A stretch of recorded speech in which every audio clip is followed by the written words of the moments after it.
Welcome back. Can Facebook, FB, as some of us like to call it, can it see a breakup coming before you actually do? Your breakup, perhaps. It turns out that unfriend button on Facebook may be more important than you think, according to a new study. The more mutual friends a couple shares on Facebook, Clayton, the more likely their relationship is doomed. Well, here to weigh in is former Miss America Kirsten Hagelin and Katherine Timpf of campusreform.org. Nice to see both of you this morning. Thanks for having me. All right, Kirsten, what do you make of this? What do you make of this study? Do you buy it? Well, I mean, yes, there is a really long paper. I mean, it gives a lot of really great evidence. And actually, there is an increase in studying Facebook and social media's impact on relationships.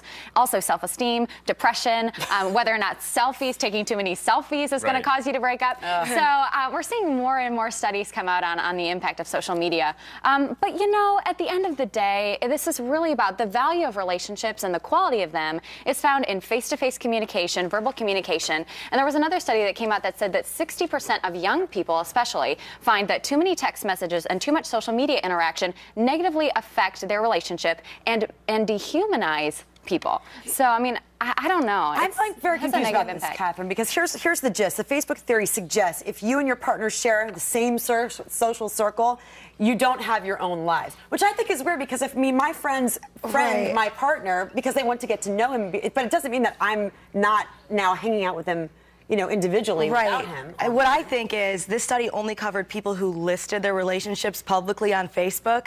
So I was thinking maybe those people are more likely to share a lot of other personal details on Facebook.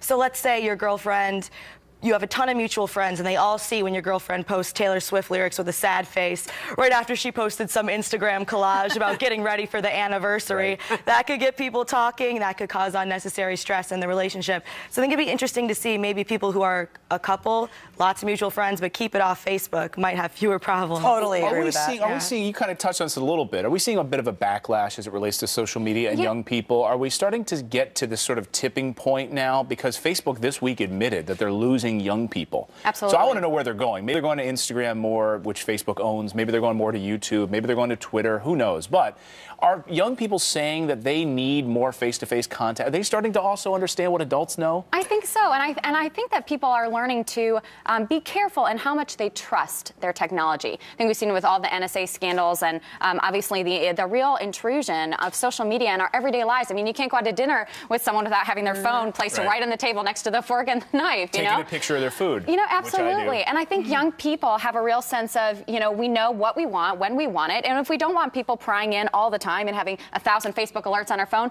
we're going to shut it off. So I think people are becoming more aware and regulating their social media use. Katherine, I don't know if it was, I think it was you who made a point in our producer talking notes, as we say, where you were saying that, you know, people tend to, when they look at what their friends are doing, they really can't help themselves to comment. I mean, especially girls. Like, we love to comment. That's what we do. We sit there and we you know, whine about our boyfriends or our husbands or whatever.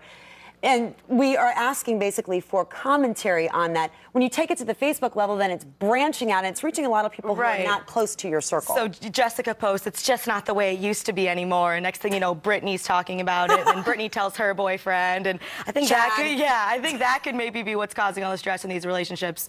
Maybe not having the mutual friends, but maybe posting all of those things on the internet. I don't, if that can obviously negatively impact. Do you think social media just sort of heightens what we already know about relationships? It's just amplifying it in the first place. That Facebook's not really predicting, I would say, that you're going to break up, you're going to break up, you're going to be together. It's just obviously amplification of it. That'd be funny, though. Absolutely. I mean, social media and Facebook is not an accurate predictor of relationship success. You know, correlation does not imply causality. But like I said, the most important thing, the most beneficial thing for relationships is to be with that person face to face. And now you can't be codependent on your partner. You know, you can't have 1,000 mutual friends. Then your relationship very well may implode. But the most important thing is to be independent individuals and spend that time face to face. And watch how many exes you allow to post on your Facebook page. Block them. Block them all. Yes, definitely. Thanks, guys, for joining us today. Thank you. Thanks for having me. All right, thanks, guys. Well, listen, just for friends and family. Coming up here on the show, New York City's top cop